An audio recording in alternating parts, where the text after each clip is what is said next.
You're listening to the Big Forever Cool podcast. My name is Rex45, and what a weekend! I'm ecstatic, excited. A lot of traveling, which I don't know. That's not the fun part of being a part of the show, I guess. Traveling, but I know some people will wish to be in my shoes, so I'm not complaining. It's just it's a lot of work to make this thing work for you guys and bring all this content that we're doing, especially now going to MotoAmerica rounds and all that fun stuff.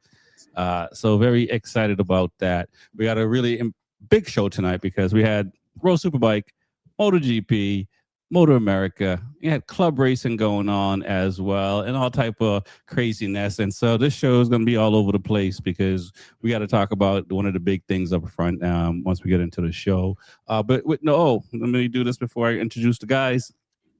Like we always do, I want to thank the listeners, the subscribers, all the folks that are engaging and commenting and all that fun stuff, that are seeing us at these events and saying what's up. We can't thank you enough. And so definitely go to the website, become a member by signing up on the website. It costs you $1, and you can get some really cool stuff. We got some really cool things planned down the line as well to give the folks that are subscribers on our Patreon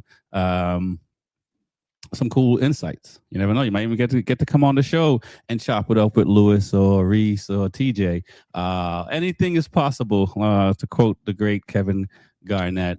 So also, go to Woodcraft Technology, and mention Rexy or Be Forever Cool. Got the QR code right there. That also will get you some cool parts. They got some new clip-ons. They got rear sets. If you're in racing or street riding and you like to go fast and have your knees up to your chest, you need some Woodcraft parts. Also, Pirelli tire. I know Reese can't talk about Pirelli yet, but we're gonna get him some Pirelli tires for his street bike. We'll just put like a D on the side of it or something like that, so he doesn't get anything like that. But check out my guy Mark 10 at Mark 10 Motorsports and get the hookup. My name is X45. Let's get this thing going. TJ, man, welcome to the show. How you doing tonight, man? I'm doing great. Can't complain. We had a good weekend with racing. It was hectic, but all serious race that we watched, and there's so much on, and I was ready to watch it. But I had a fun-filled weekend myself. Went to a graduation on a Saturday, and then on Sunday did a ride for the wounded veterans. So that was a eventful day, long day of riding. So try to get racing and watching while that was going on. So it was a long but good weekend. Nice. And how are you gotten over the fact that the Celtics are no longer in the playoffs and the playoffs are looking the way they're looking? Oh yeah, that's all behind me. Ain't got no teams, and the Bruins lost, Patriots lost, Celtics lost. So it's bike season now. Well, the weather's good and there's motorcycles, so there you go. That's right. It doesn't get too bad, worse than that. Lewis, man, welcome to the show. How you doing tonight, man? I'm doing good, man. Doing good. Interesting weekend. Good seeing you out at the track. It's always good to run into you. I always have a good time when we meet up at the track. Good seeing Reese out there. We're just missing one member of the crew that didn't make it out to Barber, but at some point, all four of us will be at the same spot at the same time. You know what I'm saying? At some point, we just, the moons have to align. But all in all, it was a great weekend. We had a successful weekend for the most part. We'll talk about the unsuccessful part in a bit. Yeah, and we'll also talk about the successful part. This was an exciting weekend for a lot of the people that I support here in the U.S.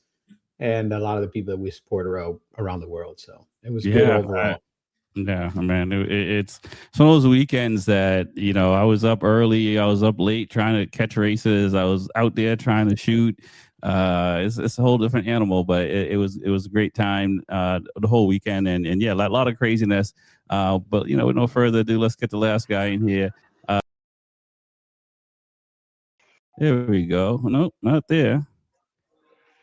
At some point, there. 1, 2, 3. There we go. It got to be somebody's birthday for all these technical difficulties. What's going on, man? Happy birthday, man. I appreciate it, man. Sucks to be back to work, regular work, but like Lewis said, it was great to see all you guys out there this weekend. It was a hot weekend, but it was a great weekend for me. So Yeah, I felt on Saturday I might got a little heat stroke. I'm not gonna lie. It's a different animal when I'm not comparing myself to the pros riding and stuff like that. But when you only have to focus on your race, and when the schedule is, you don't have to do anything else. You can stay cool. When you're out here right. checking else, you in the heat, man. I mean, like for me, always being by the tire oven, checking out, doing the tires, and you got 4 tires cooking at 100 degrees, and rear tires at 90. It gets pretty hot in there, man. So it's not easy, but someone's got to do the job, right? Yeah, listen, man. Somebody got to do the job. I posted that early Saturday or Sunday. It's like somebody once told me if it was easy, everybody would do it. And anytime I don't feel like doing something, I kind of pull that from the memory bank and say, boy, you better get out there and do that. Stop playing. Guys, what's going on? Let's go around the horn and kind of talk about the weekend as a whole. And we'll probably get into the crashes after, but let's talk about you, TJ. What did you watch? What did you take from the weekend? I mean, there's a lot going on. I mean, World Superbike is kind of the last thing to watch because Fulica is basically running away with everything. But wanted to see MotoGP and see how they would do at Catalonia, and since Mark was out, just to see who would shake in and get to the top. And obviously, we had MotoAmerica going on, so it's kind of back and forth in all of them. So it's very eventful. Yeah, all the crashes were not good. So, but I mean, there's a lot going on in MotoGP, especially with the red flags and stuff. So there's a lot of strategy going on. So it was an eventful weekend. Yeah, I think the strategy is not get hurt. Yeah, For real. just try to come back after all that going on and still go out and focus and try to win is just a lot. So Yeah, no doubt. What are your thoughts, Reese, man? I mean, I know you were working, so I don't know how much of MotoGP and World Superbike you were able to get away from. So, is it all Moto America for you, or were you able to get a little bit of MotoGP in? Nah, I caught MotoGP in the morning. You wake up in the morning when we got to be at the track at 6:30 or 7 o'clock in the morning. So I'm watching it on the way to the track. So I did catch it. I seen the red flags. I mean, the crash with Alex, that was brutal. I'm glad that he's okay. The crash with Acosta at the end, that was with Algora and Acosta. Thank God that didn't cause any nonsense, but that wasn't that bad. The second crash with Zarco, that wasn't as bad as Marquez, but that still was bad. So, I mean, overall, it was a shit show. I mean, just say for where, but I mean, it was still good racing. Had some. I'm surprised to see Digi, still get hurt and still put it on the top. So yeah, we'll talk about where his finish ranked, because I think he rode out there with just one arm. Lewis, man, what are your thoughts of the weekend, man? Oh man, this is the weekend of the most carnage. This was that I've ever seen. I mean, we had all 3 series that we follow on at the same time. So we had MotoAmerica, we had World Superbike, we had MotoGP. MotoGP was at a carnage racetrack. People know that racetrack is designed for maximum carnage, not maximum speed. We had MotoAmerica at Barber, which typically it's got a decent amount of crashes, but not the carnage that we saw this weekend. And then we had World Superbike, that typically is the series that has the most carnage, and they still had some carnage, but compared to the other 2 series this weekend, they had the least amount of carnage while still having a decent amount of carnage. So right. It was an interesting weekend for corner workers and medical staff, and I tip my hat to them, because with as many crashes that we saw this weekend and as many horrific things that we saw this weekend, so far, it looks like none of the riders are going to suffer any long-term, hopefully, ill effects. Watching Alex Marquez walk out of a hospital was an amazing thing to see. Seeing some of the updates from like MotoAmerica riders that had horrific crashes, seeing them updates on their Instagram and social media that they're doing well. Even Danilo Petrucci kind of reaching out. He's not in great shape, but it looks like he's going to be fine. I tip my hat, man, to corner workers, to emergency medical services, to the Road Racing World Action Fund, to Air Fence, to everything that goes into keeping these people safe, man. We talk about it internally here where I work on almost every meeting. At some point in every product meeting, we always go back to our number one job, and the reason we wake up is to save lives. Right.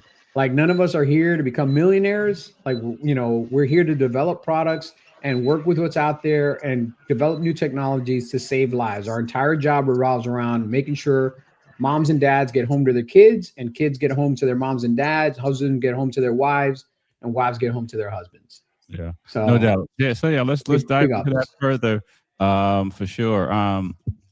Petrucci got in an accident. Batista got in an accident, as you mentioned. We got Alex Marquez, we got Digia, we got Zarco. In MotoAmerica, there was, you got Kevin Horney. You got Ella, you got all these folks. So let's talk about this weekend, because we were talking before the show started, and let's just talk about for people who don't watch or follow motorcycle racing. I mean, this is one of the, if you're a first timer and you're watching motorcycle racing, MotoGP, World Superbike, MotoAmerica, whether at the track or on television, and this is one of the this is not the best weekend for anyone to go watch MotoAmerica, any of the sport at this point, with all the carnage that happened. So what do you tell folks that are just getting into racing and they see this weekend? Is it something that you can convince people that this is an anomaly? Start with TJ. Yeah, I mean, this is, we see accidents all the time, but this is an unfortunate weekend. Racing is tough and takes a lot of focus. And at this point of the year, I mean, we had a few rounds. So, the first few rounds, you get your feel.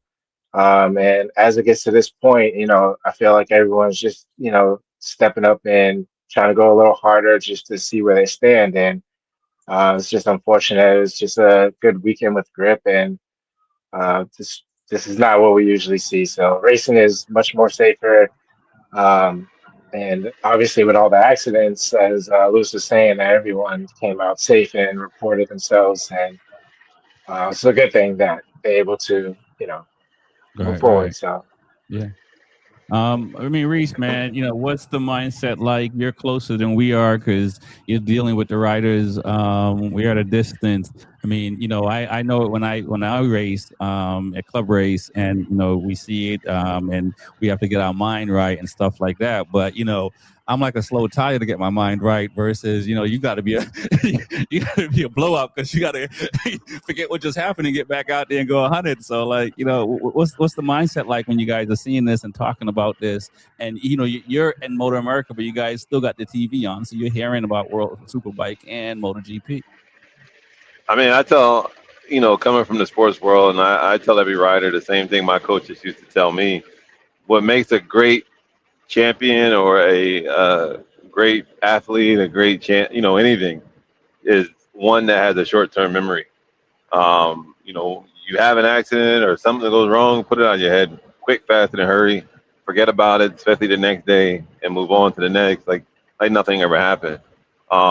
It's hard when you see accidents like this, sometimes, because we all want to go home, we all want to go safe back home to our families, to our loved ones, and that's the name of the game. Like Lewis said, I mean, all the safety equipment that's involved, and that's why you paid this certain amount of money, or the for like leathers and boots and the equipment.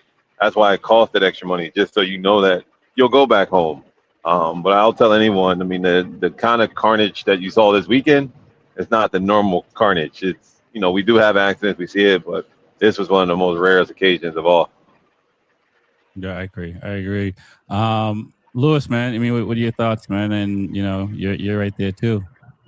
I mean, this was one of those, if it could go wrong, it will go wrong weekends, just all around, restarts, red flags, restarts after restarts, What people don't understand, especially with restarts, is the rider cools off, the tires cool off, the fuel load drops, the amount of laps drops. So now you go from a long format race to all of a sudden a sprint race. So now every lap has this extra urgency to it, which adds to the urgency on the track, which makes riders ride a little bit harder, maybe a little bit above the limit. Passes get a little bit tougher. And we saw that in Moto2. We saw that in MotoGP. We saw that even here in the US with some of the races that had to get restart. Those sprint racers became their own carnage because now, again, it's a shortened race. I don't have time to let my tires get hot again or this or that. And, my adrenaline went from 100% down to, 25%. And now I got to get it back to 100% again. So these stops and starts are not good for the riders. They're not good for the team. And they do cause carnage because when you don't have the original amount of laps and now you have this condensed sprint race, really, you have a condensed sprint race. Mm-hmm. The guy in 10th place is going to dive bomb 4, 5, 6 guys to try to get to 5th place or 4th place or whatever. And, it's great for the show, but it is dangerous. But again, this is why you have to look at what you have, what you're wearing, what your gear is, what the track layout is. You have to look at all the safety features that are out there. If this weekend happened 15 years ago, we'd have like 20, rest in peace or, posts going around right now because people would be wrecked. Yeah. That's what it would be. Yeah, I saw. I don't remember which race it was. If it was a super sport, a guy went down. Another guy couldn't get out the way, ran him right over. Yeah, it was like I was just like, and I've been ran over before on a bike too, going down in front of somebody. So I know what that's like. But the tech is so much better today because again, everyone is for the most part is going to be okay. You know what I mean? And it's such a weird thing. You look at, I forget what's his name is that crash, but you look at Zarco's crash when he got stuck in the bike. That doesn't happen. That doesn't happen often. And to walk away with, so far it seems like it's ligament damage and stuff like that, but no broken bones. Is pretty impressive. And getting propelled from your bike flipping over. Yeah, that hurt. I look at the Marquez crash, the Alex Marquez crash. I think the only thing they saved on that bike was like the valve stem cover on the rear wheel because the rest of the bike was totaled. I mean, that thing did more flips than any gymnast in the Summer Olympics. Yeah, bro. You look at, the Zarco crash, those bikes were totaled. If you look at all the crashes that happened and how many people walked away, I mean, the fact that Alex Marquez walked away a day and a half later on his own power just goes to, again, the quality of the safety of the products that are out there today. And I also want to say a big up to MotoAmerica for making airbags mandatory this year across all the classes.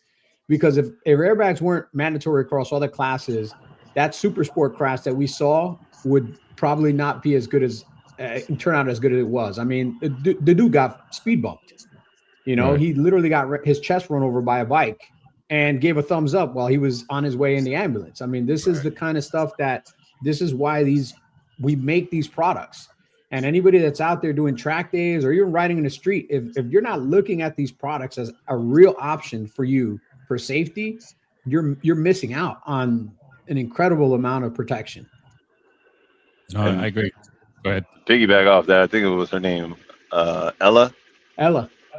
Yeah, she pretty much smacked dead into a bike and split the bike in half and went about 15 feet over the handlebars, and the crash was horrendous, but literally came out with just a broken tailbone. All right. Yeah. Pretty crazy because we've seen worse. Enough of the crash and the crash. Let's talk about MotoGP. The reason why we show up, and some of you guys make a living from it. Let's talk about the qualifying. This is the first time KTM got a pole position. I don't know, and like forever. I don't think I had gray hair. 3 years. Okay, maybe. It's only been 3.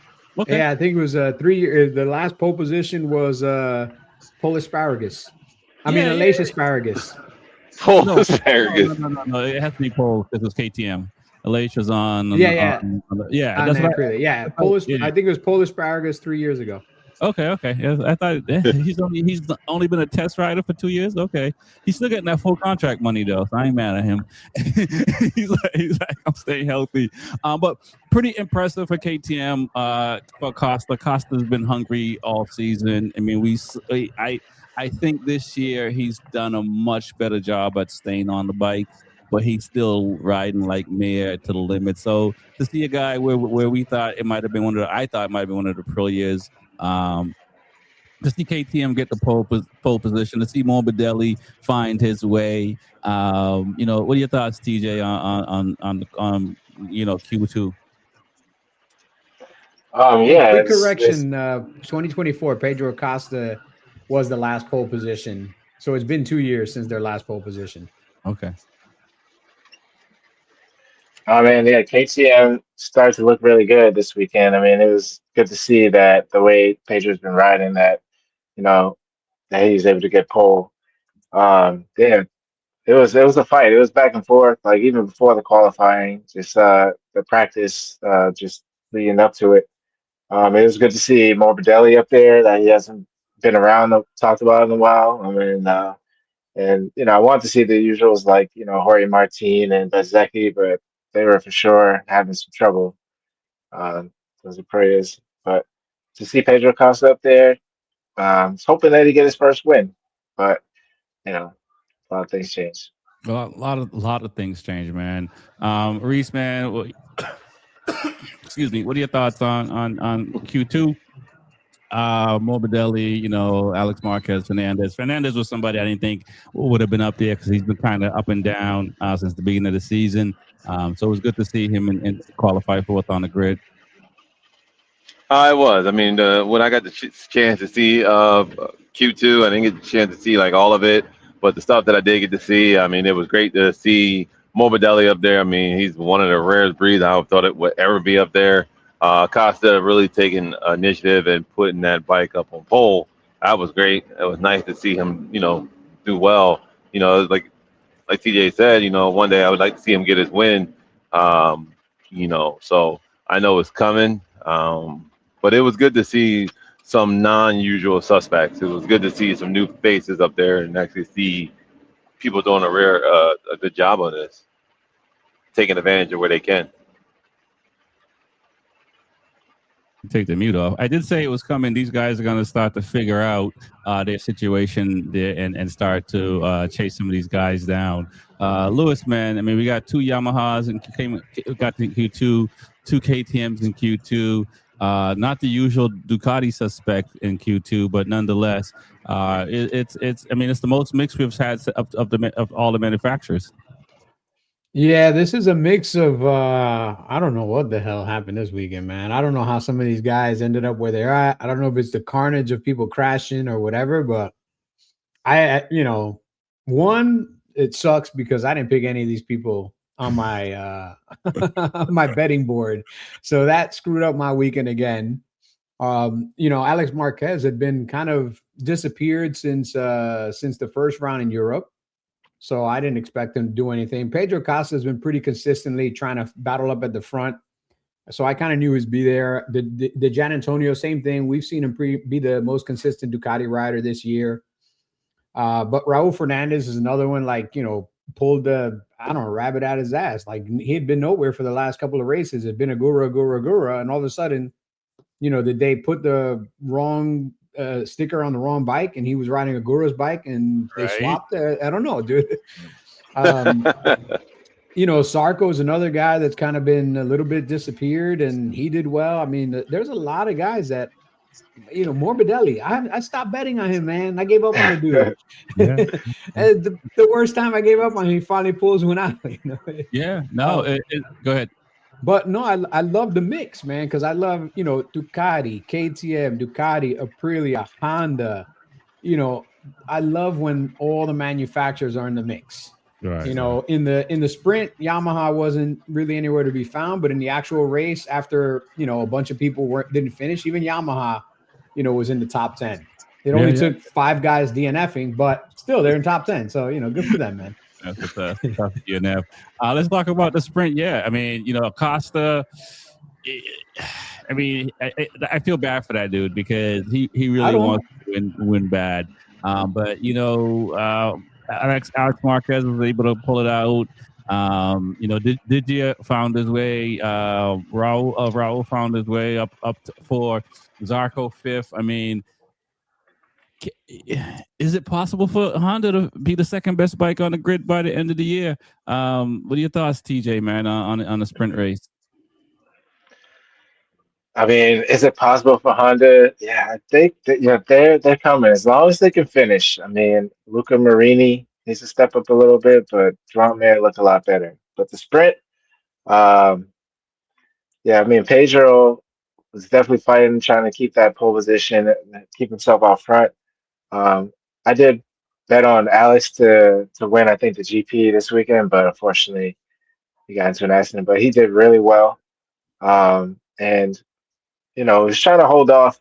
I mean, Pedro's trying to hold him off, but Alex got him at the last minute. But yeah, it just sucks for Pedro because you can see it right there, and I know we'll probably talk about it, but I think him and Digi is going to have something between each other because they keep battling out, and Digi's getting the upper hand, and it's not looking good for Pedro with that. It's leaving a sour taste in his mouth. So he needs to pull one out soon to redeem himself. And it's just when Alex took it from him, it was not heartbreaking, but it's just like, damn, let it slip. I like what Didier did looking back. You know what I'm saying? Because I think that, we've heard this from former NBA players, people coming out of college, number 1, number 2, whatever, and they see somebody that's averaging 6 points and they think they're going to school them in practice and they get schooled. And it's just like, we're all pros at this level. Just because you got more, name recognition and whatever the case may be, don't think I'm a bum.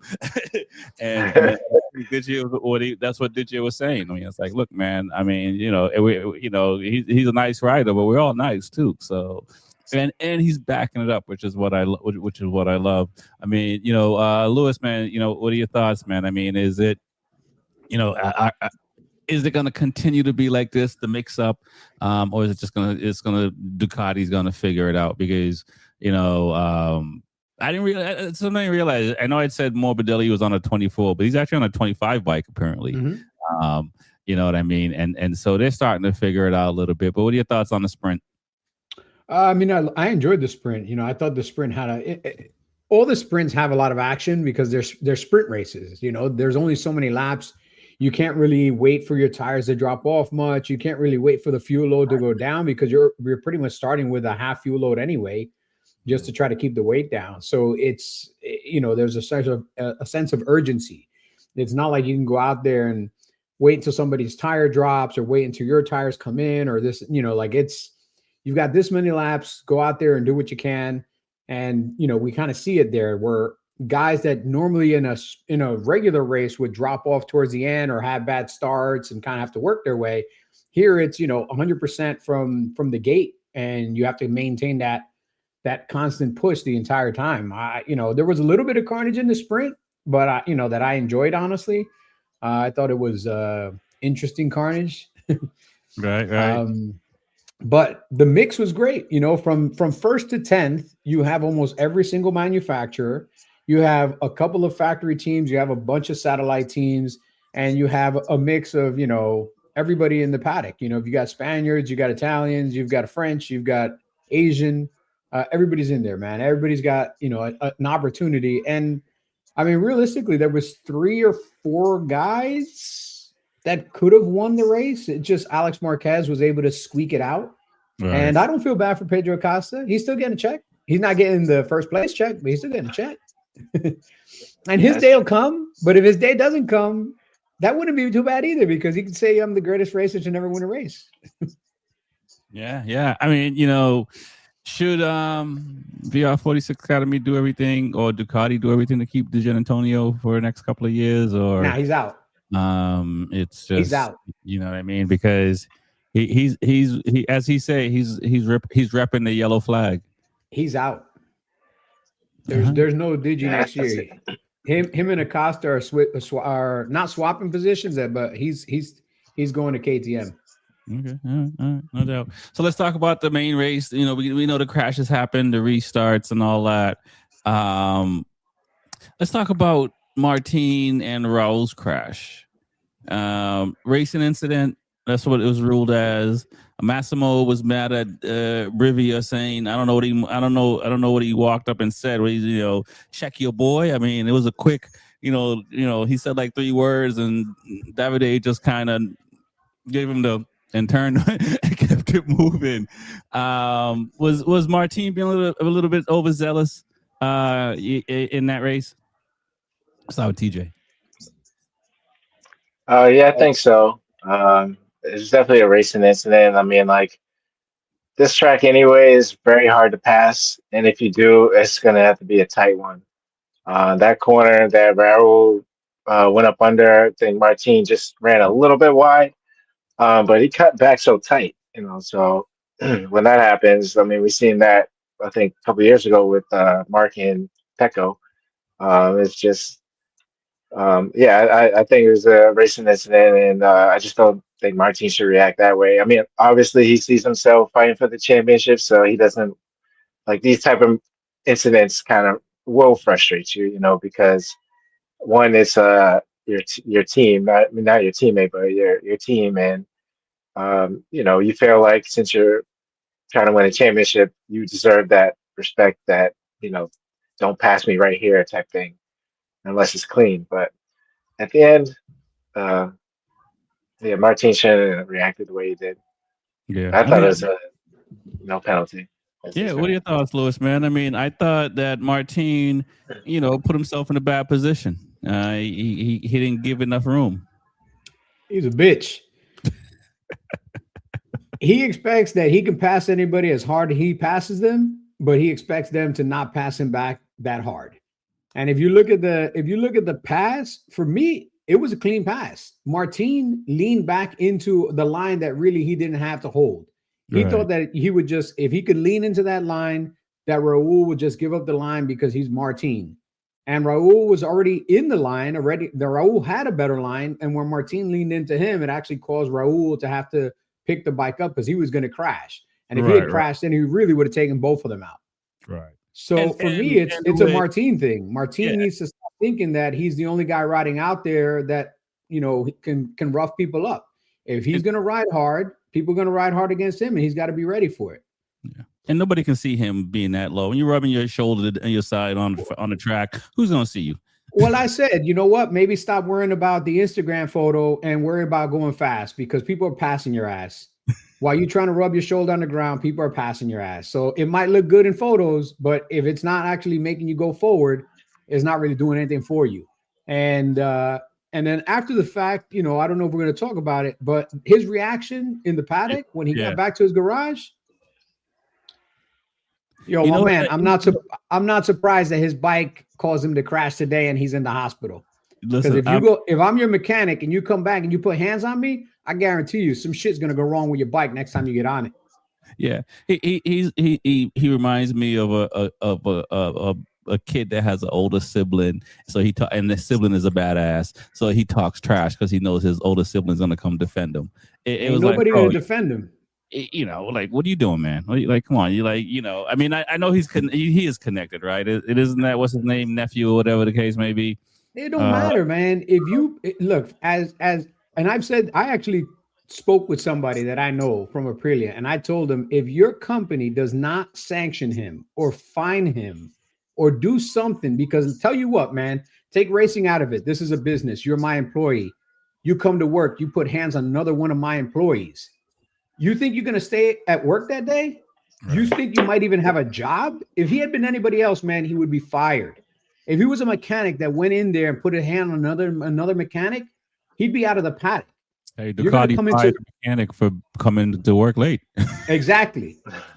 But because you're Jorge Martin, you think you get special treatment. If Aprilia doesn't sanction him either with a good fine, a heavy fine, or sit his ass down for a couple of races, because that hurts more, because now you're not getting paid by any of your sponsors. You're not making any additional money. You have no opportunity, and you lose points in the championship. Now, Aprilia might not do that because they're so up their ass trying to get a championship that they would sell their soul to the devil if they thought it got a number one plate. I mean, they bought a number one plate from another manufacturer so they could put number one on their bike, and that didn't work out for them too well last year. So they would do anything to get a number one plate. But if they don't do something to sanction him, that's a problem. Right, because you are an employee of this company, and if you touch another employee of this company, there needs to be sanction. And even if Aprilia doesn't sanction him, the FIM should sanction him, because that's unprofessional. You don't want to see that in the paddock, because now you're opening the door for maybe a rider from another team to go punch a mechanic from another team in the face, or vice versa. That only happens. You got to nip that in the bud. Yeah, I mean, I was saying like him to be humble, like last weekend when he was doing the Michael Jackson, just because he won back to back, and then he was doing the Michael quick, Jackson, but he was doing the Michael. But yeah, no, I mean, like, obviously he didn't have a good start to the weekend. Yeah, Catalunya is the weekend where he's known for rubbing his shoulder and stuff like that. So yeah, his mind wasn't right, and yeah, he should not react that way, especially what he's been through. Should have been humble all the way through. So yeah, it sucks that he crashed in the testing and stuff like that, but I think Lewis is absolutely correct. I mean, if you take racing out of this, and like, you're supposed to be respectful to all your employees, it's a business, and you're here to do a job, and to come back, clapping. Obviously, you're upset with the incident, but they had nothing to do with it. They don't shove people out of the way like that. He had at least, I'm gonna say he had at least 8, maybe 9 minutes from the time the race finished to the time he got back around, pitted in, got to that area. He had more than enough time to chill out. He raced, he picked the bike up. He kept racing. Did 12 laps. He did 12 laps. Yeah. He had plenty of time to chill out, to kind of get back in his head game, do what he had to do. And he still opted, when he got to the garage, to throw a little temper tantrum and then put his hands on an employee, man. Right. If you know why? Because that employee is not from Brooklyn. Because if that dude was from Brooklyn, Jorge Martin would be knocked the fuck out in the garage. And that's why he didn't take his helmet off. Because if he had taken his helmet off, he would cut a wrench to the face, man. That's why he kept his helmet on. So even with his pressure going up, he still kept his helmet on. You know why? Because he was like, I don't put my hands on somebody, but I don't keep my helmet on so I don't get punched in the face either. I don't want to mess up that face. That face was looking good laying on a stretcher today.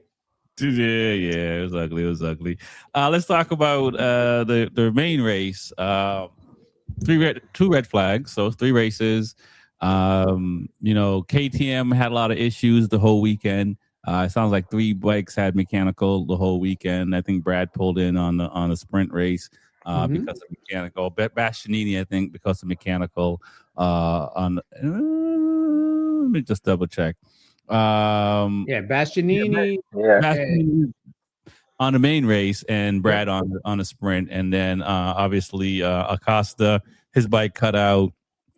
Very dangerous for a bike to cut out at any speed, much less that speed. I think if it was a slower speed, it probably would have been something different, because when you look at the contact between Marquez's bike and Acosta's bike, it looked like it was just a nudge, but just going so fast, he just covered so much ground that he was already off the track. Man, you know what I mean? I think that maybe, and they'll probably do it in kilometers, but I'll do it in miles an hour. In that short period of time when the bike cut off, it might have lost like 20 miles an hour. Right. All right. But if you think about the energy built up in 20 miles an hour with a motorcycle that weighs in at about 400 pounds coming at you 20 miles an hour faster, the way we calculated miles an hour is every mile an hour is a 1-story building. So if it's 20 miles an hour, you're dropping a motorcycle off a 20-story building. Right. So think about the impact force you're going to have when you drop a motorcycle off a 20-story building. If you have a 20 mile an hour difference, that's why speed differences are so dangerous. That's why you don't want, advanced guys out with beginners, because the speed differences between the two are so big. But man, I'll tell you what, I was surprised that Marquez was able to hold it up, and we'll talk about it in another segment. But this particular track is designed for maximum carnage, man. Yeah. Yeah, they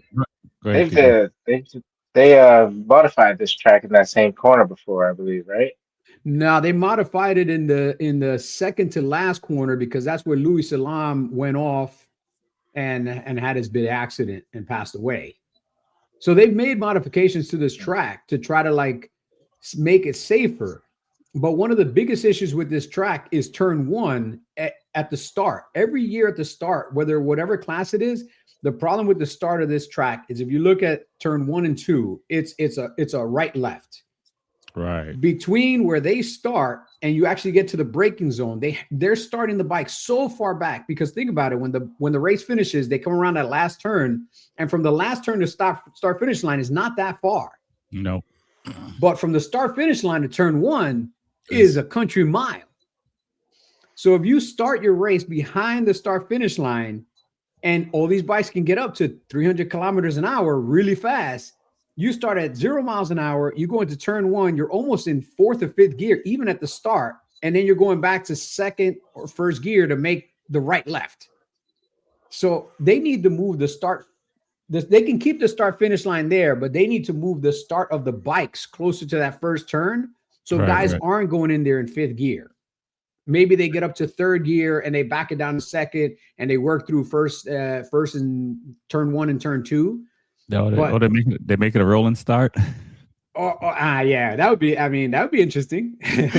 Where would the car go though? Because the car's not going to outride unless you got a Formula One car as the pace car. Right, that's true. That's a good point. But then again, Liberty Media owns Formula One. Maybe that's a solution.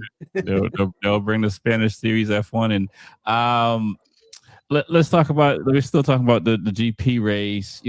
I brought the accident up to more or less saying, like, Acosta had almost a flawless weekend, pole position. I mean, he finished 2nd, but that's the best that it's the best the KTM has been running, and to lose it. I mean, what he finished 4th? I mean, he crashed out, so he even finished. He crashed out, which we'll talk about that as well. Was Iger doing too much? But I mean, was this his chance to win that? Well, I mean, he was already in 4th place when he crashed out, so it wasn't his chance. What are your thoughts, TJ, on the main race? And I mean, all the work that Acosta did in the beginning, just to watch, 3 riders pass him. 4. I mean, for Acosta to get pole, I'm sure. I mean, I know, like, the way this weekend ended for him was not it. It's just, I mean, like, he was definitely riding that bike hard as he could. It's very good to see him up front, because, I was like, he finally got his win. But, second half of the race is hard for him to manage. But did not expect KTM to have as many issues that they did, and for it to lead down to Pedro. So to see his bike just basically blow up halfway down the straight, that was just not a good sight to see. And then lucky for him that he was able to restart the second race, just to come down to the last corner, I believe it was, close to it, and then Igor just come out of the way, and he comes flipping out of the way. And my guy, Igor. Surprising, like I gotta look at it. What was, like, I don't know if it really dived bomb him, because like the Jorge Martin and Raul was sort of similar. I don't know, because this was the last corner, but Igor got penalized for it. So, but it was a shit show weekend for Pedro. So, right. I know not liking that. Mir rode his ass off, and as well. I didn't ask Lewis. Lewis, what are your thoughts, man, on Acosta? And before we talk about Honda, I mean, not only did he get the pole, he got the shaft. I mean, I've never, he did so good to get pole, and it was I think 0.3 of a second was his final difference between him and second place when he got the pole. Yeah. But it just goes to show, man, 0.3 of a second over a lap time, with so many things going on, you got to be so consistent and be at the tip of the sword. Nobody thought Alex Marquez was going to bring the race to him the way he brought it to him in the first race. Nobody thought that Alex Marquez was going to bring it to him in the second race. I mean, people were surprised that Alex Marquez was doing what he was doing. If he hadn't crashed, I would have put definitely money on Alex Marquez to beat him again, do two for two. Right. His day's going to come, but his day, man, he is just it's sink or swim, man. Either he's on the podium or he's in the gravel pit. And for him to get past by so many guys on the last lap and get punted off in the last corner, and again, racing incident, man, you leave the door open, somebody's going to walk through the door, and you can't really complain if you leave the door open. Everybody else knows that that's the famous spot where Valentino Rossi dove bomb on the inside of Jorge Lorenzo and stole that classic win from him, where for like 3 laps, they were literally tire to tire the entire 3 laps. And then Rossi waited to that very last corner, left the brake open a little bit later, tipped it in just a hair later, and then more on the inside because Lorenzo left the corner open. And, Acosta repeated the mistake of another famous Spaniard and left it open for another Italian to steal his dinner.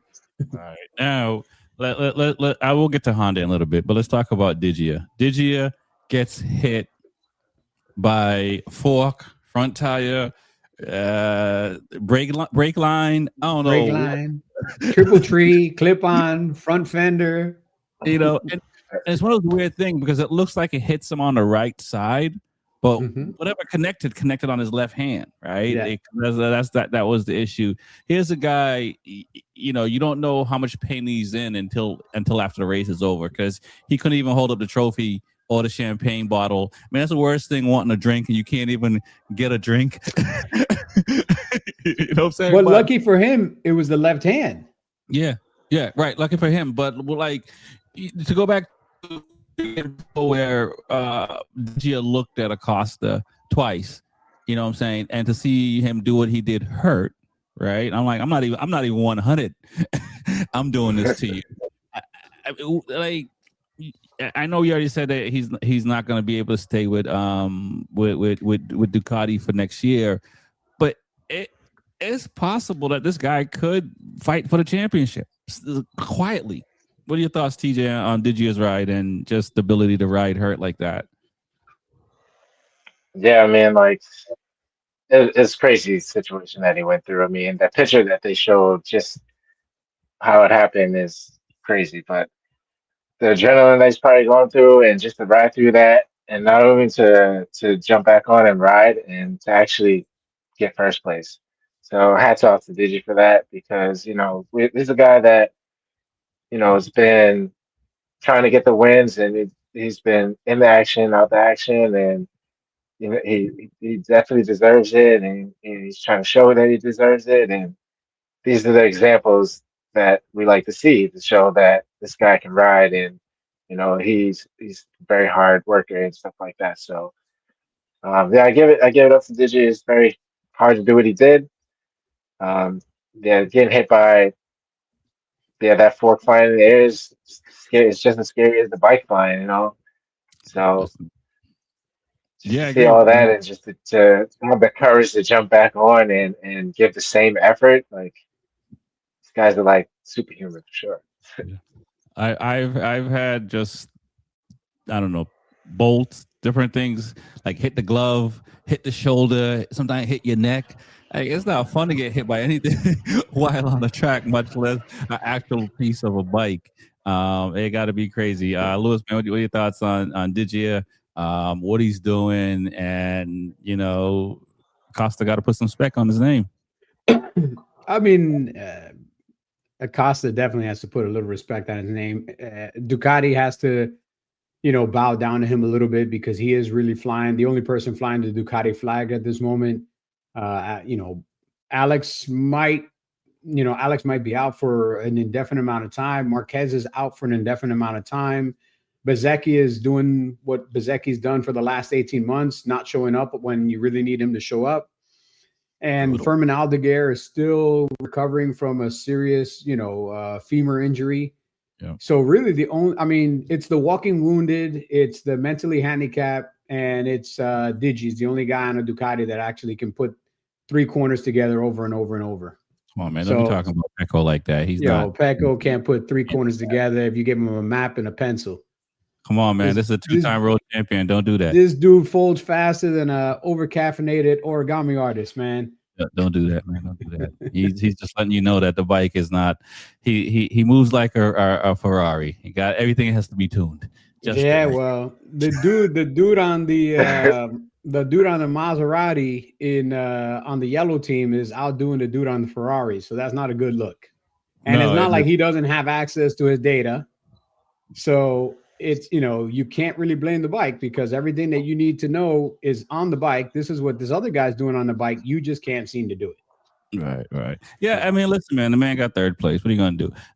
Speaking of the 3rd place, Joan Mir. What a ride. This guy was like, look, I'm going to do like I do all the time. I'm either getting on a podium or we putting this thing in a box.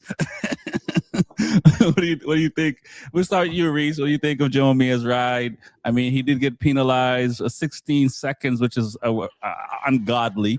What's going on there? But what are your thoughts of Mir's ride? I mean, yeah, Mir's ride was good when, half the people are crashed out or you keep restarting and you're getting bumped up places and there's nobody in front of you. Yeah, I mean, it's going to be good. Nothing wrong with taking a test 3 times. Yeah, but who's better, me if I take it 1 or you take it 3? Pass. Go ahead. I mean, I'm not going to take nothing away from what he did. Yes, what he did is phenomenal. Instead of bringing it home in a crash truck and parts and pieces. So yes, I mean that's great. So what he did was phenomenal. So hats off to him. But now, can you do that when everybody's at 100% healthy and you're not crashing in the back of the grid? Right. And that's the biggest thing. I think, and you can tell us I'm wrong. None of you guys are putting everything on the line. So you're not saving the best tire just in case there's 2 red flags. So these guys, they're tired by the 3rd race. They were on tough tires. Right. By the 3rd red flag, I mean, because I know in ours, you can change everything but the tires. And I think it still goes the same thing with MotoGP. You can change red flags. You can change everything but the tires. Anything you want to change, you can do. You can change, setups, anything besides the tires you can't touch. So the people out front, their tires are almost pretty much gone. They can manage it. So I mean, the people in the back, they already managed their tires a little bit weller because they weren't going. They're not pushing as hard. So. Yeah, I think it was a little different. I don't remember if it was the first restart or second restart they could change their tires, but I think when Zarco crashed, I think it was still considered a full restart. So I think they were able to, because I think I forget who they mentioned went out on medium tires and had to struggle with having mediums versus having a 12-lap race and having some some soft tires. What are your thoughts, TJ, man, on Mir? Where he's, his riding. Yeah, no, I agree with Reese saying that how everything happened, that where he places because of what happened. But racing is racing. Still try to shoot for the front. And to be honest, I mean, FP2 doesn't matter as much as practice to set yourself up for qualifying, but he was the top in FP2. He has been riding pretty well lately. He just can't keep the bike up. And even going into the sprint, him getting taken out by Brad Binder, I was just like, here we go again. But like you said, he had 3 opportunities to get himself to the front, and he actually did. And it sucks that he got the penalty. But I think where everything stands now, I mean, we might see a lot of different top 5s, Yeah. So hopefully he can get up there because Honda is improving. Yeah, I agree. What are your thoughts, Louis, man, on Mir Honda? the penalty. I mean, I thought that was a bit much. I don't think I've seen that much. Like what he had like super glue for air. Like how he gets 16 seconds penalty where I think Pecco got like 9 seconds or something like that last year, something like that. I would like to know if MotoGP had one of the MotoAmerica stewards go to MotoGP to levy penalties this weekend, because that shit made no sense. How do you come up with 16 seconds in a shortened race? Yeah.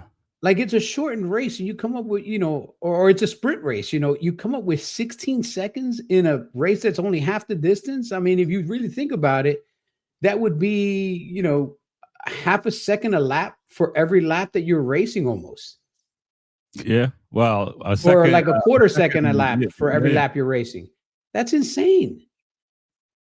I mean, was his tire pressure 3 pounds or was his tire pressure 400 pounds? Like that's, how do you come up with this? How do you pull that number out of your ass? Someone's like, there's no way this Honda did that. Something is wrong. Yeah. Like how did they calculate this? Yeah, how do you calculate, is it a quarter second for every pound that you're off, up or down? Like, it makes no sense, man. 16 seconds is ridiculous. I think that penalty is ridiculous. I hope that when Pirelli comes in, the tire pressure rules go away, except for one specific tire pressure rule. Everybody has to be set at the same tire pressure. Right. You can't have less than this amount of pressure. You can't have more than this amount of pressure at the start of the race. But once the race starts, if your tire pressure goes up or down, like, you shouldn't be penalized for that. Right. And if you started the race and your tire was heated up to the exact amount of degrees that you need to heat them up to, and somebody checks the pressure at that moment and it's correct, that's the start. Most of these guys, from what I understand, they're using nitrogen. They're not using even air. So they're not going to get as much expansion as they would if they were just using an air compressor. So if they're using nitrogen, it's going to limit the amount of expansion you're going to get out of this tire. So you should be able to control the range. I mean, this whole rule for tire pressure came in because they had a shitty tire manufacturer that couldn't make tires that could hold their carcass or overexpand. And then they had to make these rules because all the manufacturers started putting aerodynamic devices on the back of their bike that make the air dirty and cause more heat to come onto the front of the tires, or the guy behind him causing the pressure to go up. Like, it's just a combination of a whole bunch of stuff that MotoGP just needs to fix, man. You can't keep penalizing guys. Like, dude, I got to race. I got to worry about a fucking front end hitting me. I got to worry about this dude's ignition cutting out in front of me while I'm headed at him at 280 kilometers an hour. And I got to look at my gauge for fucking 2 pounds of pressure. I'm going to get a 16-second penalty. That's some bullshit, man. I got enough shit going on this bike already. It's pretty wild. And you gotta look at the pit board. And you gotta look. Well, the pit board is the easiest part. If it was just the pit board, I'm good with it. But bro, I'm looking at this button, that button. This light's gonna come off. Oh, I got a pit warning. Now I got a communicator going on because they want to send me information that I got a pit. I got a penalty. I got a long lap. Come on, bro. I'm here to race motorcycles. Yeah, now they want to put radios in their helmets. Yeah, that needs to go away. You think they're gonna? What do you think about Agura's penalty? Right, because they didn't find anything wrong with Raul and Martin. Agura got punished for taking out Acosta. It looks like he got punted back to 8th place, so he got a 4 grid position loss on that. I mean, how do you weigh that compared to being over or under with tire pressure infringement, TJ? I don't know how it must be like the sequence of the race or something. Like, I don't know how they come up with these rules. Like, certain things happen on another rider, it's still not the same result. Like, we've seen Raul and Martin, and then obviously Pedro and Agora. And then with the tire pressure, like, I don't understand. Well, I probably could check it out, but I understand like how they get the numbers and times. But the 16-second tire pressure rule is just it's a harsher penalty, and it's something that's like more or less out of their control. Like Agora controlled that situation pretty much, knew what he was doing. So that should have been a harsher penalty, if anything. But yeah, I don't know. No, I don't know. They're just trying to keep a player from winning. Reese, when a Yeah. situation like that happens, you guys get penalized either way, whether you're on the podium and you lose the podium because of a penalty, or you didn't get on the podium, or you got on the podium because someone else got a penalty. Like, how does the team look at that as a win or a loss, or lesson learned? What happens, in a situation when you lose a podium because of penalty, or gain a podium because of penalty? How does the team react? Oh no, fuck that. We're going to protest. I mean, I'm with Lewis. I mean, a lot of this stuff is just coming to be monotonous and bullshit. I mean, it's like you don't give a penalty to Fernandez and Jorge. I mean, or Fernandez with the Jorge Martin situation, and that was more, almost more like I'm using him as a stopping versus Algora and Acosta. So it's like, kind of make sense of it, like be even across the board, and then the 16-second penalty, I mean, that's just absurd. 16 seconds for a tire pressure. It's like, I got to look at this, and this. Do you want me to race, or do you want me to, be a pilot and look at every freaking gauge? No, it's very it's very difficult. Hopefully they'll get it worked out, man. If not, we're gonna keep talking about it. I think Don't you have to slow down? Huh? Don't you have to slow down to cool off the tires, to reduce the tire pressure? Don't you have to get out? You either get out from behind somebody so that they're not throwing hot air at you. So you need to get clean air. So either you need to slow down to let the person in front of you kind of go ahead, or you need to get in front and get clean air on your tire that can cool your tire down. Yeah. Like, that's ridiculous. Yeah. We don't want that. We don't want no one to slow down. I mean, we've seen, obviously Pedro's bike cut out, but we've seen what happens. Like, he just try to slow down, Yeah. All right, man. Right, because as soon as you get clean air, it cools it down. Yeah, for sure. We'll go back to MotoGP when it comes to the numbers. I mean, unless you want to talk about something before we get into MotoAmerica, we and we haven't even touched WorldSBK yet, but let's talk. We don't need to. We know who won, so yeah, ain't nothing happened, bro. Like, I think he's. But we still got to give Garrett. You still got to give Garrett. Yeah. You still got to give your American rider Garrett all his props. He did well for being over there. You know what? Let's talk about that. Let's talk about his ride. I think he did a 5.74 for the weekend. Amazing ride. We've been talking about Kawasaki needed to do something. I think they're listening to us guys, because the factory team finally beat the hybrid team. Which is pretty impressive. I do hope that Garrett stays another year. And if he can finish the rest of the season being the best manufacturer next to Ducati, he's not a bad look either, especially having one bike on the grid. What are your thoughts, TJ, on what Garrett did in World Superbike? I mean, from the start of the year, or even last year into now, from being in the back of the pack, where you can finally say that he's improving, and you see it because now he's starting to show himself in top 10 area, and just to finish 5th, 7th, and I forget the other position, but he's doing some good things. He's doing some good things. It's really good to see an American rider step forth and do what he's doing. So, I mean, hopefully, I don't know what team, if he's still, we're going to be with Kawasaki going forward, but hopefully his performance will get him a even better ride in the future. Yeah, I hope so as well. Lewis is a little bit frozen. I don't know what's up with that, but we'll get him sorted out in a minute. Reese, what's up, man? Did you message your boy? You got on the podium. He got close to getting on the podium. Were you texting Garrett? I haven't tested Gary yet, but I sure enough will come in here soon to say congrats, and because he did wish me a happy birthday, so I do got to send a message back out to him. Congratulations on that, on putting that bike in the top 5 and doing what he did. I mean, he did get P1 in one of the sessions, so to do that and be struggling and now putting it up there in the top 10 is very impressive. I didn't see the race, but I did see some of the highlights. I had a lot of words from other people on what he did. And, from what I saw and what I hear, I mean, the guy rode his butt off. I mean, he's working well with his old crew chief, and I think that's what he needed. to come back into play. So hopefully he can continue on his momentum.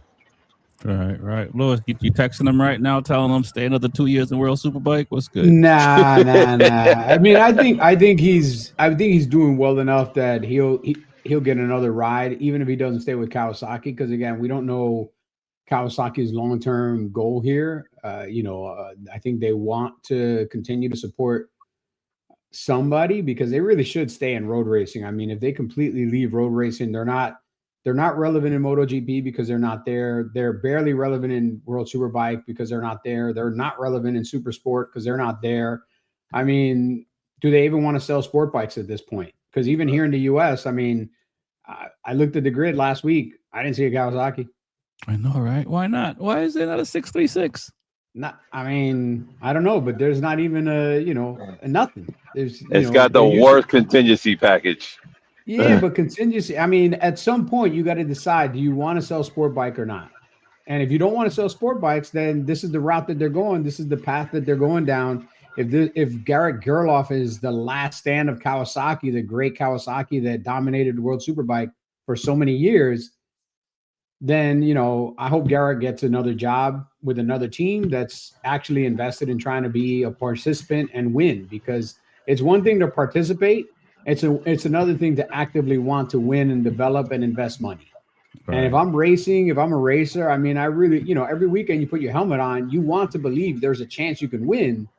But if every week you get on a shit box, in the back of your mind, as much as you can rah, and I think I'm going to do it this weekend, you're also knowing, hey, man, I'm, 1.1 seconds slower than this bike on any given weekend. I'm, 3/4 of a second lower than this bike. This other bike has this, and this that I don't have on this bike. I haven't gotten a new part from my manufacturer in 8 months. All that weighs on you, man, as a rider. So if he can't, if he can do what he can do on this Kawasaki at a few select tracks that he's strong at, great. But he needs to either get Kawasaki to commit to actually do something if he can do that, or start shopping your wares. I hear BMW's got an open spot. Man, cold as ice, Louis. Cold. I'm cold. Cold as ice. I don't even wait for the chair to get cold. Jesus Christ. You're up. Listen, guys, I mean, this is the third round of MotoAmerica, Barber Motor Park. If you have not been to this racetrack, you have to go. It's probably the best looking racetrack on the U.S. circuit. After talking to some folks on the weekend, and Louis and I were chopping up a little bit, it sounds like the Be Forever Cool podcast is bringing out people to go watch racing, because it sounds like it was a good turnout and the baggers wasn't there and we were there, so it had to have been us. We're the other B. There's no other reason to go. No other reason. No other reason but us. TJ, what are your thoughts on the weekend? I don't know how much you caught, and what are your thoughts on the weekend in MotoAmerica? I thought it was a pretty cool weekend. I mean, I caught a little bit of it. You see, obviously there was carnage that happened, but we'll start with the super sport. I mean, just looking at Kayla did really well. She got a pole, and I think she got one recently, and she's doing really well, and she's almost due for a win. Yeah. So she's almost due for a win, and just when we're talking about the red flags, just throws off momentum. Like, I know she was just feeling that, but racing's racing. So that was exciting to see those super sport races and the superbike. Just that boy Matthew Scholes, man, he's just in another gear, it seems like, and people are chasing him. But it was good to see the Yamahas be up there too, and JD Beach working hard and stuff like that. So overall, it's a good weekend. So I enjoy it as much as I can see it. Yeah, no, I think so. I mean, when I got to Road Atlanta, so really outside of Daytona was my first MotoAmerica attendant race, and I thought it was packed there. And then going to Barber and seeing the crowd there and stuff like that, and people are coming out. So what are your thoughts, Reese? You're there in the heat. You see, everyone's there, man. It was a good time. Yeah, it was good times. I mean, I looked across the way into the tree line that everybody hides out in, and that tree line on Saturday was, I mean, it was long. I mean, Saturday it looked more for Saturday than Sunday, but I know Saturday was packed, and then Sunday had a good turnout too. I mean, I'm glad to see people coming back out. I'm glad to see the fans enjoying what we do, and trying to keep the sport alive and keep it going. Because without those fans, without these people coming, I mean, we can't do nothing. We can't do what we do. So I mean, I appreciate every fan and everybody that comes out. Yeah, we just hanging out, talking shop, waiting for somebody to start a bike if the fans don't show up. Pretty much, man. I mean, but like TJ said, I mean, the weekend was good. It was an overall good weekend. I mean, the way it started for us, I mean, it was a little rough, a little shaky in the beginning, but we turned it around. I mean, we got, 2 top 5 finishes on each race. So we'll take it. I mean, right now we're sitting 3rd and 4th in the overall standings. I mean, we knew coming in 2 rounds, this is Matthew's home backyard. He's going to be strong, which he was. So now we're going to WorldAmerica. The Ducatis and saw the crowd there. Oh God, No, I mean, you and I had the same conversation. I mean, on Friday there was a decent amount of people for Friday, but on Saturday I was really surprised when we looked out across from the pit side of the track to the outside where like the fan zone was, and it was just everybody under the trees, just all around the outside perimeter of the track. I'm like, wow, this is a lot of people here for for a Saturday, and 2 for an event that doesn't feature baggers, because usually baggers will get more people out. So just with the classes that we had there, I mean, I didn't do a head count. I didn't have time. I was going to try to walk around, do a head count, but people didn't want to participate. But I definitely can tell you that this is the most people that I've seen in Barber in a very long time. And it was a great weekend too. The weather was spot on. It wasn't too hot. It wasn't too cold. Knock on wood, it didn't rain. Like, it was possibly one of the best weather weekends at Barber in a long time also, because we've had really iffy weather at Barber the last couple of years, drizzle, rain, it's been a little bit of a mess. And they actually got a great show, even with all the red flags and everything else. The racing this weekend was amazing. Even if somebody did, stretch the field out, like there was a couple of riders that just, for some reason, man, it's like this track just was home to them. They were just doing stuff on the track where I was like, yo, well, man, you're not supposed to do that. Yeah.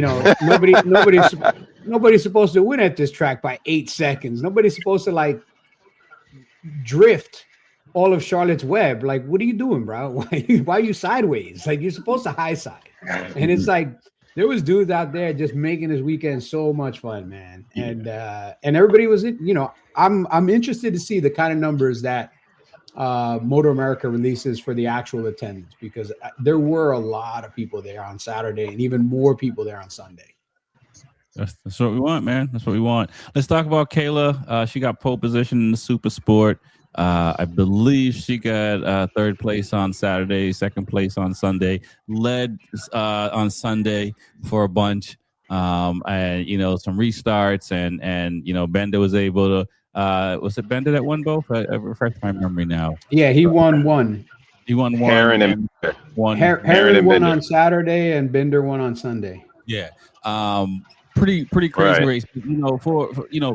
We were talking earlier about Acosta wanting to win, and I heard it more in Kayla's voice, how she didn't want to get that 2nd place. Acosta doesn't tell you how he, like Ken Unchu, Dennis Unchu, those guys, the 2nd place is like last place to them, and like.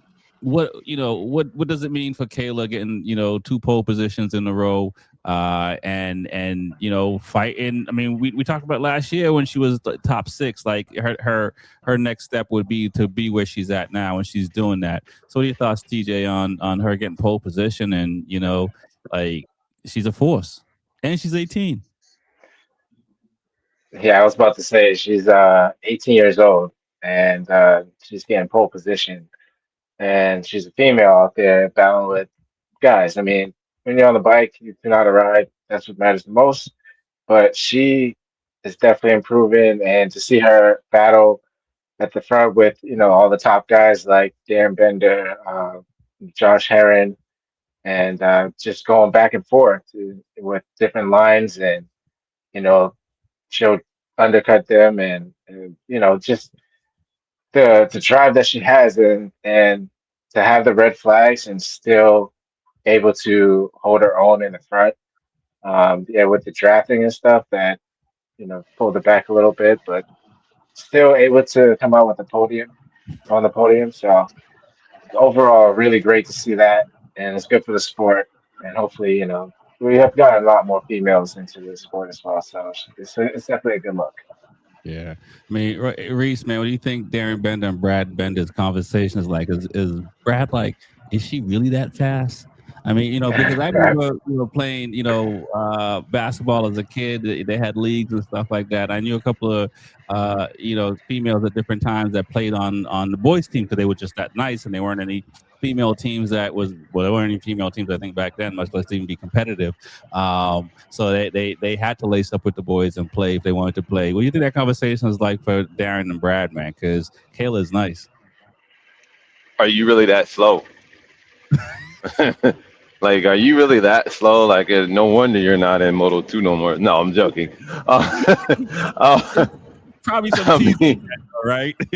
Oh, it's gotta be, because I'm teasing the hell out of you if you getting beat like that, like, or getting undercut and everything else. But no, I mean, it could be some good conversations. I mean, same way when Tony Elias was here, he went back and told everybody, hey, these people over here they are serious and they are fast. So it could go both ways. So I'm kind of curious and wonder how that kind of conversation will go myself. No doubt, no doubt. What are your thoughts on how Kayla is doing? My thoughts, she is definitely coming along. She is definitely ready for a breakout for her first win. And I honestly believe it's coming here soon. I think it may actually, if she does the same thing she did, at coming here at Road America, I think she may get one. Right. Do you think she got a, I don't know if you must remember young Kobe, trying to go against Mike and all these guys. I mean, she's still young. I mean, and it's not taking anything away from young people, but there has to be somebody in our camp just to say, hey, be patient. This guy got 10 years on you being a pro. This other person been in MotoGP, World, Moto 2 and Moto 3. They're going to have a little something. Not to say you're not there, but, you need to give yourself a little grace. I mean, she does have that in her camp. She has Ben Speed sitting right there. I mean, so she has that in her camp. And Ben has been there, at a young age, wanting to win, wanting to do this against, Matt Malatin. So she has it, but she's hungry and she's ready to let loose. Yeah, I agree, man. Lewis, what are your thoughts on her? And is she going to stick around another year in Super Sport, or is she going to be looking to go to the big fight? If anybody is managing her, they got to tell her to stay at Super Sport a year, maybe even 2 years. Anybody that tells her she needs to go to the big bike today needs to get pushed out of her career completely, because they're just giving her bad advice. If you look at the guys that are in the front in Superbike, they've got experience, they've got racecraft, they've got a lot of things going for her. Like, she's coming along really, really well in Super Sport, but whoever's managing her, whoever's guiding her, needs to pace her just the right way, because there's still a lot that she can learn in Super Sport. And there's still a lot of top quality competition in Super Sport. And if she can become regularly winning regularly at the front in Super Sport, then you make the jump to Superbike. You don't just make the jump to Superbike because you're today's hot commodity, because you're something that somebody wants to write about. You want somebody, people want to say this and that. Take the female equation out of it. If she was any other rider, if she was a guy, and she would only finished on the podium for the first time this weekend, let's say, even though she finished in the podium a couple of times last year, you've had maybe like 4 or 5 podium finishes in Super Sport in the 2 years that you've been there. Nobody would be talking about, hey, this person has to go to Superbike. Right. They'd be like, hey, get your racecraft right here. be super competitive here, show how competitive you are here, and then start looking for a ride in Superbike. And so, I like to look at everybody on the same page. So take the female equation out of it. If she was just another guy on a super sport, nobody would be telling her, hey, let's try to get her on a Superbike right away. You look at somebody like Ty Scott. Ty Scott has been in super sport now so long that his porn mustache is actually coming back into style. All right. And that dude can ride. You can. And if anybody should have made a jump from super sport to Superbike, is him. But because he's on a Gixxer that's not super competitive, people sometimes overlook the quality of rider is. The dude can ride the wheels off a bike. He just hasn't had the opportunity to get on a Superbike. But if somebody told me, hey, between Ty Scott and Kayla Yakov, who you want in your Superbike, I'm gonna be like, yo, Ty Scott all day. He's got more experience. He's got more pedigree. He's been doing it longer. He can jump to Superbike and probably be competitive on the right bike pretty quickly. Yeah. And this is what you got to look at. You just got to take the female. I know everybody wants to jump on that because it's a novelty, but she's not a novelty, man. She's a talent.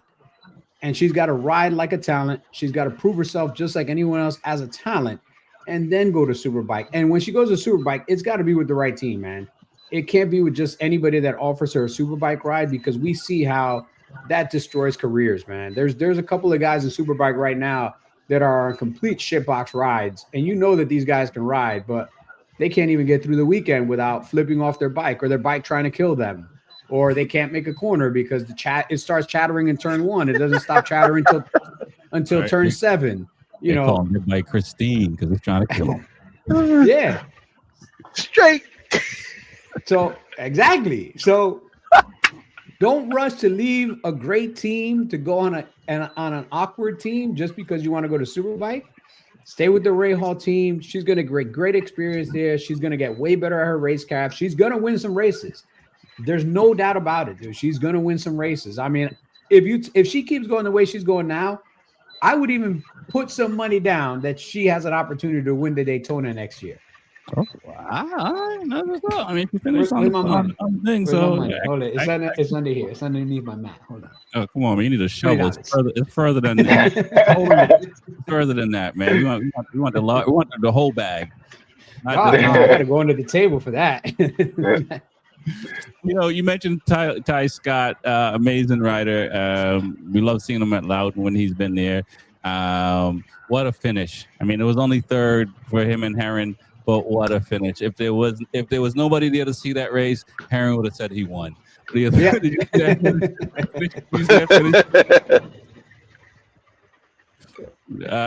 the finish, TJ? The Super Sport race on Sunday. Was that? Sorry, I didn't hear what you said. Did you see the Super Sport race on Sunday with the photo finish for third place between Scott? No, I didn't see I didn't see the race too. I mean, I saw the highlights, but I didn't see the finish. Yeah, whoever had the longer spring arm won. What are your thoughts, Reese, on that on the race on Sunday? It was very impressive. I mean, Bender was a good battle. I mean, that whole Super Sport race was top notch from Kayla to Darren to Heron to Ty Scott.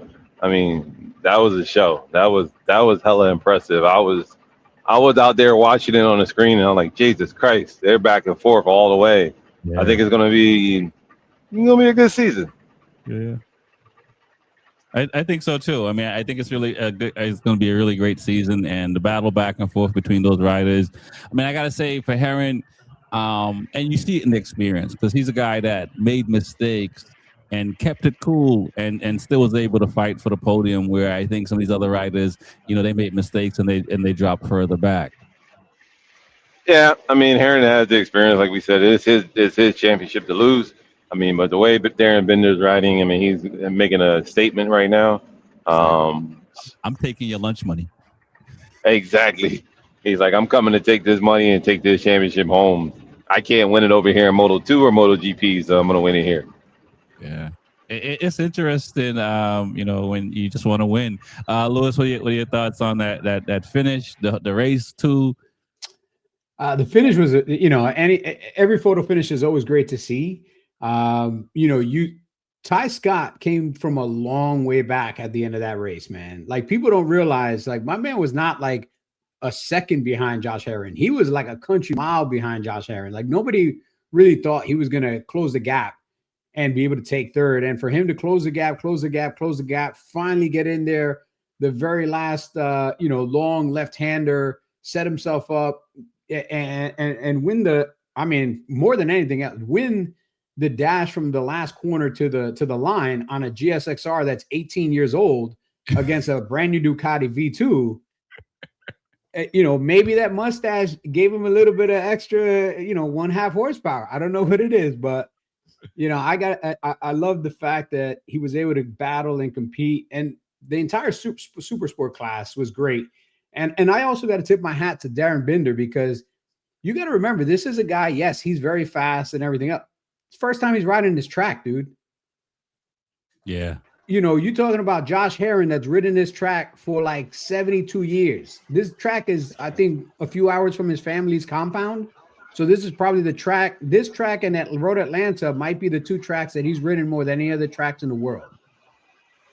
And here comes but Darren. Never ridden on those tires neither. And never ridden on those tires, never been to this track, on a new team, on a new bike, everything else, and fighting for the podium day one. Right. So once this guy kind of sorts out a couple of things, I mean, he's no slouch. He didn't come here from Moto2 as like the worst Moto2 rider. I mean, he wasn't the best at the end, but he wasn't on great teams.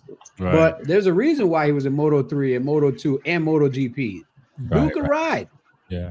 And from what I can tell, I haven't met him in person, but like he seems like a humble dude. He seems like he's walking around and he'll chop it up with people. He's not being standoffish or anything like that, which, if I was in MotoGP, Moto2 and all that, you'll be carrying me around like, Dave Chappelle did a P. Diddy skit.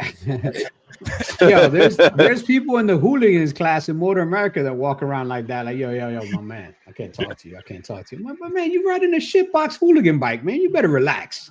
The only time you've been on a MotoGP grid is when somebody gave you a pit pass. Like this dude's actually been on a MotoGP in his leathers on a bike, so you need to just chill out. And same thing, I saw him walking around. People would walk up to him, super personable, take pictures. They throw a mic in front of him. He's more than happy to talk about, how happy he is here to be in the U.S.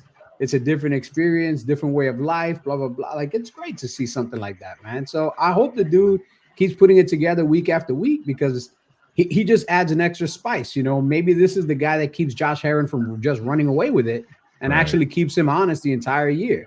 Yeah, I think it's going to be him and Kayla for sure. Maybe even Scott, because, all it takes is one of these podium to change, to fight, put a little bit more energy in that battery of yours. You know what I'm saying? I need to see that stash on the top step, man. November, man. Is it November mustache and beard month? We'll get you grown one. Louis. Yeah. What is it? No shave November? Something like that. We'll get you out there. We'll get advice from Ty Scott how he gets it all. I'll tell you what, if I try to grow one, mine would look just like Ty Scott's. like a porn? Like a dead caterpillar on my upper lip.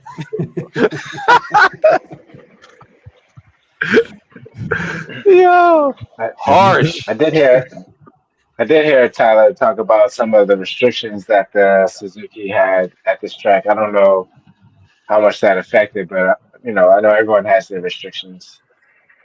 Oh, I can imagine that 750 is not wide open because it's not wide. They need to let it loose. And I can't imagine how difficult that is to have a motorcycle or any vehicle it's restricted. It's like, man, I can only play ball with one hand behind my back. Come on, man, let me loose. Like if you took a 750, if you take a 600 and you build out the motor, you could get 130, maybe 135 horsepower out of a 600. You take a 750 and you take the gloves off, man, you get like 160 horsepower that thing. Yeah. And they probably restricted him to probably 130 something horsepower. Yeah. Yeah. So he's talking about how the V2s were just taking him out of the corners, and then he'll have to try so hard, and He would have to, his corner entries where he has to worry, trying to catch up. Yeah, So, he's gonna have to but carry more corner entry because he got to make it up yeah, on the exit. yeah, The twins is just in the right power band on the twins and the triples. The F4, you got to wind that more up. Yeah. For real. It's tough. Let's talk about Superbike guys. I mean, like you mentioned, Reese, and you're fourth and fifth. It was anybody's game though, TJ. For the Superbike class. I mean, it was kind of wild. What are your thoughts? yeah. I mean, like definitely anyone's game. I mean, like the way Skull's pulled out, obviously he's on another level. But I was just trying to watch the Bobby Fong and JD Beach battle it out, and it's good to see how JD's riding, and Orange Cat as well. But I thought it was a good race one, um, and yeah, I thought it was a good race one. I didn't see all the highlights of it, unfortunately, but it was good to see that Yamaha got on top step. I'm rooting for Yamaha to pull it out this year, and interesting to see that JD Beach is now ahead of his teammates, so that's interesting as well. But Yeah. I mean, what's up with that race, man? I mean, it's tricky. We talked about a little bit before the season start. Bobby came in last year. Didn't think we in the beginning of the season, didn't know he'll be fighting for the championship. Turns out that he is now. He has a new teammate. His teammates, kind of outdo him a little bit. How's that? I see you getting a photograph, so it's good for you. What's it like right now? I mean, it's the same business as usual. I mean, everyone's trying to figure out their way, figure out their setup for this year. I mean, everybody comes in a little different every year. So, Bobby, they missed a little bit of setup, and he's trying to come in now and to figure out a certain thing and just put it all together. JD figured out something that he can do, and him and the crew chief is working really well together. So we'll see what happens here. I mean, we're like, correction, we are sitting 3 and 4 in the championship. My So bad. we'll take it. We'll take that. Okay, all right, that's what's up. Lewis, what did Reese get wrong in all what he just said? No, he didn't say anything wrong. I know Bobby's been struggling trying to find the right feel with the 2026 bike. I know there's some changes that were made to the bike that have, taken away some of the strengths that he had last year, and he's trying to work around some of those. I know that he's struggled with front end feel more than anything else this year, even in the preseason and practice. And in testing, I think he's had more issues this year than he had before. He has nothing negative to say about the bike. He just doesn't have the feel that he had last year. And they're trying to find the right setup to make him get comfortable again. Because, Bobby's riding style is very, very unique. He loves to take very small, tight corners. He likes to keep the braking, keep the actual turn as small as possible, as short. So he'll take corner angles that other people won't take, whereas most people try to open them up a little bit. He actually tries to reduce the corner, maximum lean, and get right back on a tire, where some people might carry a little bit less lean for a longer period of time. Bobby will go in there on the brakes, try to lean it maximum, get the corner done as quickly as possible, get back on the gas. And if you don't have front end feel, because you're really riding the front end really, really hard to try to make a bike turn like that, you do kind of lose some confidence. And this particular round, I mean, he was doing well, but I think the restart in the one race really screwed him up, because before the restart, he was going pretty strong. And then after the restart, I mean, his tire started spinning in turn 1 and didn't start spinning in turn 5 until turn 5. I mean, coming out of going up and over turn 1 into turn 2, starting to drive up to Charlotte's Web, from the time he would bottom out the bike and get on the gas, I mean, it was just leaving a dark mark all the way up the hill, all the way. As soon as he crested, he's coming down the hill. And as soon as he finished Charlotte's Web and got back on the gas, I mean, he's doing a burnout coming out of Charlotte's Web. Anytime he had to get back on the gas, it's the rear tire was just spinning. And you could see, like, the other guys that maybe their heat cycle was a little bit better during the red flag or whatever, didn't have as much degradation in the tire. they started to run him down really quickly because he just couldn't get drive out of any of these corners. And again, he's trying to do what he can, but there's no one to blame in that situation. You had to restart. You're using the same tire. You have this, you have that. I mean, it's kind of like you kind of have to, ride the horse that brought you here. And, if it can't make it to the finish line, just try to get it across the finish line in the best spot possible. And that's what he did. He tried to, minimize the damage, get as many points. Everybody knows, like Reese said before, Barber is Matthew Schultz, one of his best tracks. But, now we're going to go to a couple of tracks where other people have some more strength, where the Ducatis are going to be able to stretch their legs a little bit more. We're going to see a little bit of a different mix when we go to these next tracks. Okay.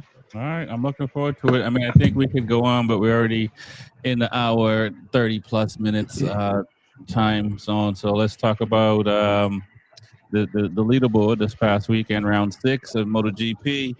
I forget who I picked, but I picked all Aprilia guys, and Jorge Martin kind of jacked me up.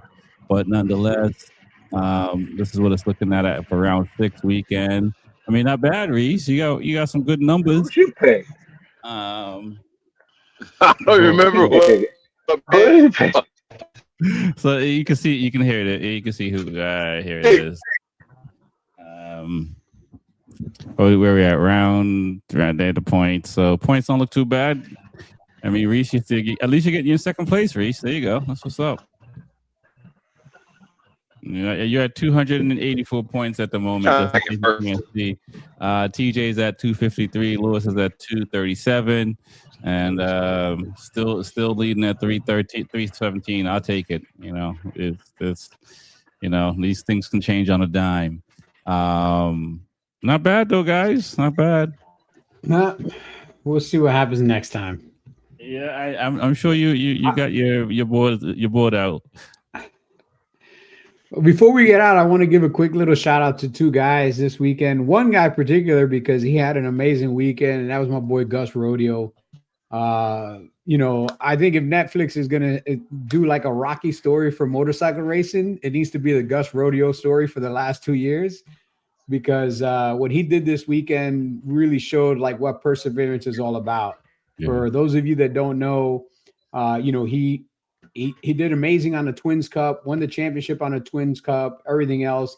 Last year, moved up to Super Sport, and after 2 rounds, he kind of lost his ride, wasn't able to do any more rounds, was out of racing altogether, just doing regional stuff, things like that. Didn't have a package, didn't have a program, went back to his full-time day job, doing wraps and vinyl stickers on cars and doing stickers in general for bikes and stuff like that. And then this off season, he kind of came across a salvage title Street Fighter V2. And when he found out that MotoAmerica was going to allow the Ducati Street Fighter V2 to be a hooligan's bike, he went out and bought this thing at a junkyard with a salvage title, put it together to go racing. And at Daytona, he had a great showing, considering it was his first time really racing the bike ever. And then this weekend here at Barber, I mean, he did the double again on a bike that nobody wanted because it was a salvage title junk bike, with a rider that nobody wanted because he couldn't get a ride.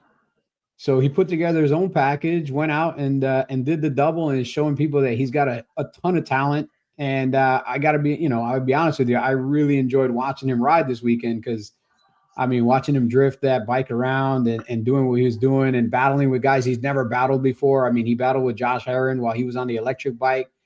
And that's another crew I want to give a shout out to, man. The Light Fighter guys putting together an electric bike. Nobody gave them even a shot, and they finished pretty well in the second race. They learned a lot between Daytona and the first race. And I think at some of these rounds, you're going to be surprised, man. There might be an electric bike on the top step of the podium. I give those guys, big kudos, and I hope to see what they can do, man. I think it's exciting to have a Ducati, an electric bike, and a Harley all on the same podium. I never thought I would say that in my life. I'll leave it there. I'm done with the analogies for tonight. It was pretty good to see, and it's always, as we've talked about many times, on the show how difficult it is for some riders to get rides, keep rides, and all that stuff. We know riders that want a ride that can't get a ride. So to be able to do that, get a ride, and then turn around and you're winning. Hopefully this turns into something even better for him. I'm looking forward to the next round, and I love them Ducatis. Ducatis. Reese dropped off before we could talk more about that, but he don't want to talk Ducatis anyway. We'll talk more next week about the troubles with the Ducatis in MotoAmerica, because it seems like they're having a tougher time than some of the other manufacturers. But we'll save that for next week. My name is Rex45. It's the Be Forever Cool podcast. We got TJ with 2 wheels and coffee. We got the real Luis Ortega, the numbers guy. We got Reese with a Taki Yamaha. It's his birthday, so he could be blowing out a cake or something like that wherever he's at in the world. Peace. Peace.